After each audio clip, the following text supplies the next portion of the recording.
Good morning, students. Hope you are well at your home and taking sufficient precautions regarding the COVID-19 disease.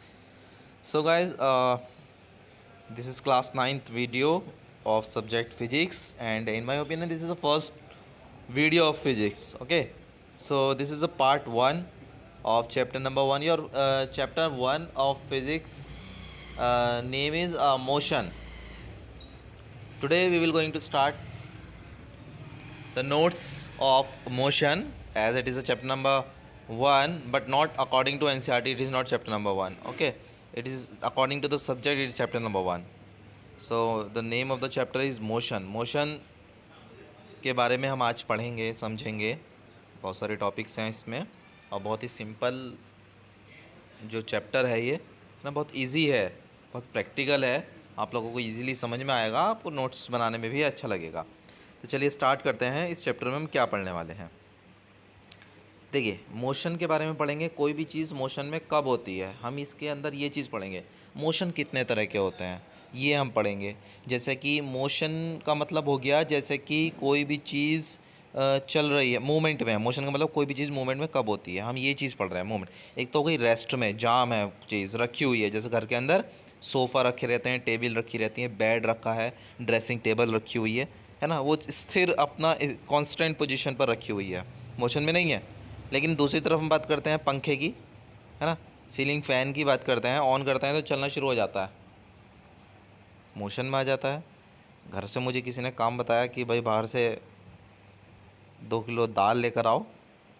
Motion में जाना पड़ेगा, मुझे movement करना पड़ेगा body का, एक जगह से दूसरी जगह चेंज करनी पड़ेगी. ठीक है, तो क्या मतलब ये भी हम पढ़ेंगे मोशन में और डिस्प्लेसमेंट में क्या फ़र्क है ना, किस तरीके से डिस्प्लेसमेंट मोशन से अलग है ना, क्या ये सब चीज़ें हैं.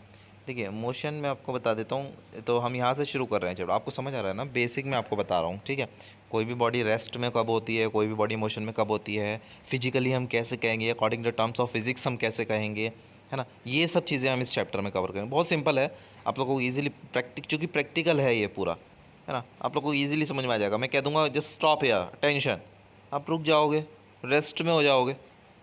जो चीज़ रुक जाती है ना, जो पोजीशन चेंज नहीं करती है ना, एक पॉइंट से दूसरे पॉइंट पे जो चीज़ नहीं जाती है वो रेस्ट में कहलाती है. मैं कहूँगा start moving, just go to the class, go to the ground. Movement हो रहा है, एक पोजीशन से दूसरी पोजीशन पे जा रहे हो, है ना, पोजीशन चेंज कर रहे हो, जगह बदल रहे हो, मूवमेंट हो रहा है, इसका मतलब मोशन हो गया. सिंपल प्रैक्टिकल है. ठीक, तो यही हम इंट्रोडक्शन. सो पहले जो आपने डालना है, चैप्टर नंबर डालना है, चैप्टर का नेम मोशन डालना है, चैप्टर का नेम जो है मोशन है. ठीक है, उसके बाद जो पहली हेडिंग आपकी डलेगी नोटबुक में, आपको इसके लिए जो नोटबुक बनानी है फिजिक्स के लिए, वो डबल एक रजिस्टर बनाना है. 30-40 रुपीज़ का या 50 रुपीज़ का ईजिली अवेलेबल है रजिस्टर मार्केट में, जो आपने बनाना है. ठीक है, तो आप इजीली एक रजिस्टर बनाएंगे जो कि मार्केट में अवेलेबल है इजीली. ठीक है, तो आपने उसमें ही काम करना है, रजिस्टर में ही. ठीक है, कोई कन्फ्यूजन वाली बात नहीं है. तो आपको ये पहला जो डालना है, रेस्ट लिखना है. रेस्ट किसे कहते हैं? देखिए, the body is said to be in state of rest when its position does not change with respect to its reference point. जिसकी पोजीशन एक पॉइंट से दूसरे पॉइंट से चेंज नहीं होती है, उसे हम, उस ऑब्जेक्ट को हम क्या कहते हैं, उस बॉडी को हम क्या कहते हैं, रेस्ट में कहते हैं. ठीक है, मोशन में किसे कहते हैं आप? मोशन किसे कहते हैं कि रेस्ट का तो पता चल गया हमें. रेस्ट का मतलब क्या हो गया, जो एक स्थिर, एक कांस्टेंट पोजीशन पे खड़ी हुई है. सोफ़ा बता दिया मैंने, टेबल, है ना, पोजीशन चेंज नहीं करती है. बेड पड़ा होता है, डबल बेड होता है ना घर में, तो वो एक रेस्ट में होता है, पोजीशन चेंज नहीं करता. ठीक है, दूसरी बात हो कोई मोशन, बॉडी का मोशन में होती है. Body is said to be in state of motion when its position change continuously with reference to a point. जिसकी पोजीशन कंटिन्यूसली चेंज हो रही है. मैंने अब जैसे कि बताया, मुझे बाहर से 2 किलो दाल लेने जाना है, घर से ऑर्डर हुआ है, भाई लेने जाना पड़ेगा, तो घर से पोजीशन चेंज करनी पड़ेगी. तो कंटिन्यूसली मैं पोजीशन चेंज करूँगा, स्टेप बाय स्टेप जाऊँगा, तो वो मोशन में हो गया. वो चीज़ मोशन में कहलाती है ना, when its position change continuously with reference to a point. Okay, motion जो होते हैं वो अलग अलग तरीके के होते हैं. ठीक है, अलग अलग तरीके के होते हैं, डिपेंड करता है ऑब्जेक्ट के पाथवे पर. ठीक है, डिपेंड करता है ऑब्जेक्ट के पाथवे पर। ये अलग अलग तरीके का होता है जो हमारे पास जो मोशन होता है, ठीक है।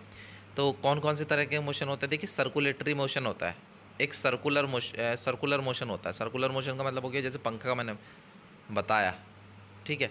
सर्कुलर पाथ में घूमना, एक सर्किल बना लिया, कोई चीज़ सर्कुलर में ही घूम रही है, सर्कुलर पाथ फॉलो कर रही है। पंखा जो है हमारा सर्कुलर पाथ फॉलो कर रहा है। पंखा घूमता है ना, सीलिंग फैन जो होता है, तो वो घूमता है, सर्कुलर पाथ होता है उसका अपना, है ना, सर्किल की शेप में घूमता है वो, ठीक है। गोलाई में जो चीज़ घूमती है, जो चीज़ गोलाई में जिसका मूवमेंट होता है ना, सर्कुलर पाथ वाइल मूवमेंट जो फॉलो करता है उसे सर्कुलर मोशन कहते हैं हम, ठीक है। वो सर्कुलर मोशन या सर्कुलेटरी मोशन कहलाता है। लीनियर मोशन किसे कहते हैं? लीनियर मोशन कहते हैं जो स्ट्रेट लाइन पाथ फॉलो करता है, ठीक है। लीनियर मोशन किसे कहते हैं? जो स्ट्रेट लाइन पाथ फॉलो करता है। ऑसिलेटरी या वाइब्रेटरी मोशन होता है, जैसे पेंडुलम हो गया, ठीक है। पेंडुलम हो जाता है, जैसे पेंडुलम को हम लटका देते हैं ना, है ना, जैसे कोई भी चीज़ मान लो, कोई भी चीज़, कोई पत्थर बांध लो धागे से, है ना, अब उसे एक पोजीशन से तो जैसे वो हो गया ऑसिलेटरी मोशन। क्लॉक होती है, घड़ी होती है ना, घड़ी वॉल क्लॉक होती है, घड़ी घरों में जो दीवारों पर लगी रहती है, उसका घंटा जो घूमता रहता है होता है, ठीक है, होता है ना, वो ऑसिलेटरी मोशन में कहलाता है। सिंपल बेसिक एग्जांपल दे रहा हूँ मैं एक्चुअली आपको, to make you understand, okay. आप लोगों को इजीली समझ में आ जाए, इसलिए मैं basic day to day life से ही एग्जांपल लिंक करके बताऊंगा ताकि वो इजीली समझ में आ जाए, ठीक है। ये ऑसिलेटरी मोशन या वाइब्रेटरी मोशन कहलाता है, ठीक है। घंटा घर में आपने देखा होगा, है ना, वो जो घंटा घर पे है ना, पेंडुलम की तरह ऑसिलेटरी मोशन में, है ना, वाइब्रेशन वो होता है, ठीक है। तो नेक्स्ट है हमारा, ये कैसी क्वांटिटी होता है जो हमारे पास, एक दो तरह की क्वांटिटी होती है, एक तो स्केलर क्वांटिटी होती है, एक वेक्टर क्वांटिटी होती है। स्केलर क्वांटिटी कौन सी होती है हमारी? स्केलर क्वांटिटी वो होती है, ये फिज़िकल क्वांटिटी होती है एक्चुअल में। ये कैसी क्वांटिटी होती है? ये फिज़िकल क्वांटिटी होती है और हैविंग ओन मैग्नीट्यूड, इसका अपना मैग्नीट्यूड होता है but no direction. Scalar quantity उसे कहते हैं, ये क्या होती है? फिजिकल। देखो स्केलर क्वांटिटी भी और वेक्टर क्वांटिटी दोनों फिजिकल क्वांटिटी होती है। स्केलर क्वांटिटी वो होती है जिसका अपना मैग्नीट्यूड होता है लेकिन डायरेक्शन नहीं होती है, जैसे कि डिस्टेंस हो गया और स्पीड हो गया, ठीक है। और वेक्टर क्वांटिटी वो होती है हमारे पास जिनके पास दोनों होता है, ठीक है, जैसे कि मैग्नीट्यूड भी हो गया और डायरेक्शन भी हो गया, जैसे कि डिस्प्लेसमेंट एंड वेलोसिटी। कोई भी गाड़ी स्पीड में जा रही है, ठीक है, और डिस्प्लेसमेंट, ठीक है। स्केलर वेक्टर में आपको समझ में आ गया ना, स्केलर में एक चीज़ होती है, वेक्टर में दोनों चीज़ें होती हैं, मैग्नीट्यूड भी होता है और डायरेक्शन भी होती है, ठीक, ये सब चीज़ें होती हैं। और इसके अलावा नेक्स्ट हमारा है displacement and distance. Next topic आपको जो हेडिंग डालनी है वो डालनी है डिस्टेंस एंड अच्छा, ये जो मैंने आपको टॉपिक समझाए हैं, जो मैं बता रहा हूँ आपको, ये हेडिंग वाइज लिखना है, जैसे कि आपको नोट्स में दिखाई दे रहे हैं। हेडिंग जिस तरीके से डली हुई है, जो हाईलाइटेड है रेड से, उसे आपको कैपिटल लेटर में लिखना है, और जो नॉन हाईलाइटेड है ब्लैक में है, उसे आपको ब्लैक पेन से ऐसी हेडिंग डालनी है सिंपल। आपको कैपिटल यूज़ कर भी सकते हैं, नहीं भी कर सकते, डिपेंड अपन यू। अगर नोट्स बहुत अट्रैक्टिव बनाने हैं आपको तो कैपिटल वर्ड्स का आप यूज़ कर सकते हैं, ठीक है। लेकिन जो रेड से लिखे हुए हाईलाइटेड है उन्हें का तो लिए तो जो है आपको कैपिटल लेटर यूज़ करने पड़ेंगे विद डबल अंडरलाइन। चलिए नेक्स्ट हमारा डिस्टेंस एंड डिस्प्लेसमेंट देखिए। द एक्चुअल पाथ होता है length travel by an object during its journey from its initial position to final position is called distance. Distance किसे कहते हैं? देखिए मैं जो हूँ अंदर स्कूल के रिसेप्शन पे खड़ा हूँ, मुझे गेट पे जाना है, ठीक है। तो एक्चुअल पाथ है या एक्चुअल लेंथ है, ठीक है। जब मैं चल के जाऊँगा, मेरी जो जर्नी होगी, इनिशियल पोजीशन जो मेरी वहाँ से रिसेप्शन का काउंटर है ना, जो हमारे ऑफिस बने हुए हैं, ठीक है, वहाँ से या मुझे गेट पे जाना है, ठीक है। तो फाइनल पोजीशन मेरी वो हो गई। तो जब इनिशियल पोजीशन से फाइनल पोजीशन पे जाते हैं उसे डिस्टेंस कहते हैं, ठीक है। डिस्टेंस क्या होती है? स्केलर क्वांटिटी होती है, जो जिसे किस चीज़ की ज़रूरत होती है? सिर्फ मैग्नीट्यूड की, डायरेक्शन की नहीं, ठीक है। मैं जब रिसेप्शन से नीचे उतरूँगा तो सीधा जाऊँगा पहले, तो फिर क्या करूँगा? लेफ़्ट टर्न लूँगा, फिर राइट टर्न लूँगा। तो इसके लिए डायरेक्शन की ज़रूरत नहीं पड़ रही है, मैग्नीट्यूड की सिर्फ ज़रूरत पड़ रही है डिस्टेंस के लिए, है ना। ये एग्जाम्पल भी मैंने बताए थे, ठीक।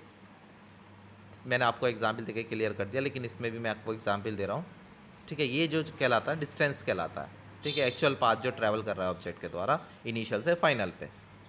जैसे कि Ramesh travelled 65 kilometre distance is measured by odometer in vehicle. ये नोट पॉइंट है, ये आप नोट करेंगे। Distance, which instrument is use to measure distance, which instrument is use to measure distance. आपका एमसीक्यू में वन वर्ड में पूछा जा सकता है। ये इंस्ट्रूमेंट का नाम है ओडोमीटर। ओडोमीटर क्या करता है? डिस्टेंस को मेज़र करने में मदद करता है। ठीक है, नेक्स्ट डिस्प्लेसमेंट आ जाता है। डिस्प्लेसमेंट क्या होता है? वेक्टर क्वांटिटी होती है बेटा। ठीक है, ये क्या कहता है? मैग्नीट्यूड की और डायरेक्शन की दोनों की ज़रूरत होती है इस पर। ठीक है, जैसे Ramesh travelled 65 kilometre south west from clock tower. ठीक है, मैग्नीट्यूड और डायरेक्शन इसमें दोनों की ज़रूरत पड़ती है। नेक्स्ट है हमारा displacement can be zero when initial point and final point of motion are same. जब इनिशियल पॉइंट और फाइनल पॉइंट सेम होते हैं, ठीक है, तो हमारा डिस्प्लेसमेंट हो गया वो ज़ीरो हो सकता है, लेकिन डिस्टेंस हमारे ज़ीरो नहीं हो सकता। Displacement can be zero. ठीक है, ये नीचे डायग्राम दिया हुआ है। नेक्स्ट स्लाइड में आपको क्लियर दिया हुआ है, आपको ये ड्रॉ करना है पेंसिल से। ठीक है, टोटल डिस्टेंस बतानी है, फाइनल पोजीशन से इनिशियल पोजीशन ड्रॉ की गई है। किस तरीके से हम कैलकुलेट करते हैं ये बताया गया है। इसका फॉर्मूला हमारा लिखा गया है इसमें, तो जो है ये आपको नोट डाउन करना है।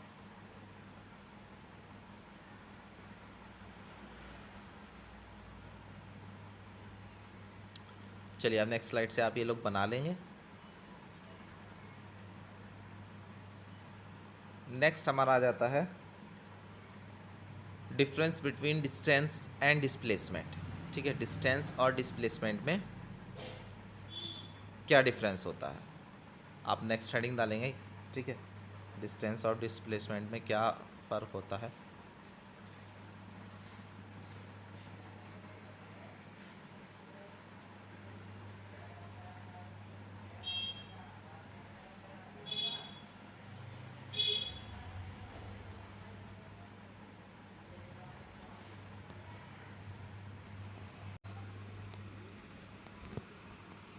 So I think you have given the heading. तो नेक्स्ट हम देखते हैं, इसमें आपका जो है डिस्टेंस एंड डिस्प्लेसमेंट का आप बॉक्स बनाएंगे। ठीक है, आपको डिफरेंस करने के लिए बॉक्स बनाना ज़रूरी है। ठीक है, स्केल से आप बॉक्स बनाएंगे, पहले डिफ्रेंशिएट करेंगे डिस्टेंस एंड डिस्प्लेसमेंट को।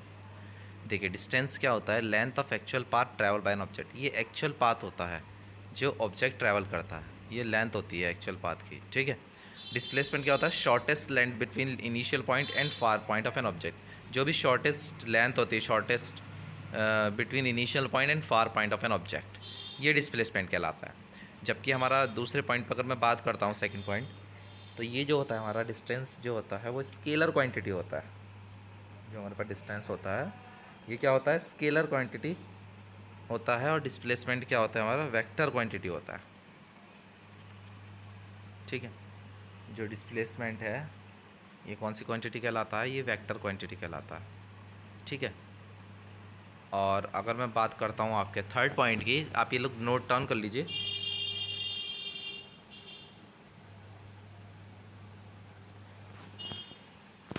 थर्ड पॉइंट की अगर मैं बात करता हूँ तो डिस्टेंस जो होता है ना वो हमारा पॉजिटिव रहेगा, नेगेटिव नहीं रहेगा।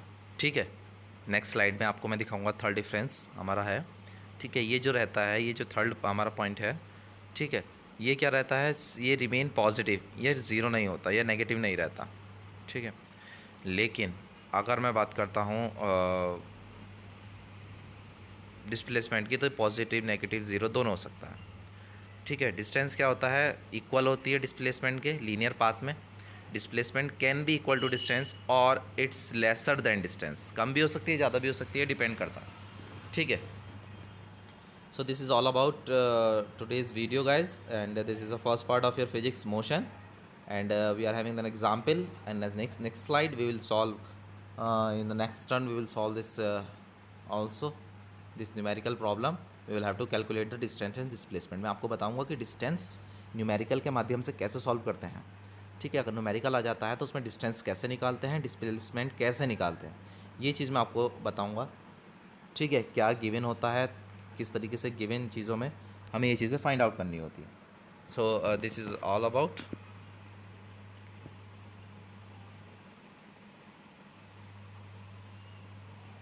आप लोग ये नीट एंड क्लीन वे में डिफ्रेंशिएट बॉक्स में बना लेंगे, सही से लिख लेंगे, ठीक है. विद और ये शायद आप चाहें तो ये उतार सकते हैं, जो एग्जाम्पल है, ये क्वेश्चन है, ये लोग आप अपनी नोटबुक में नोट कर सकते हैं, ठीक है बेटा.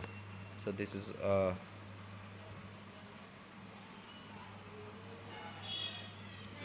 all about for today's video.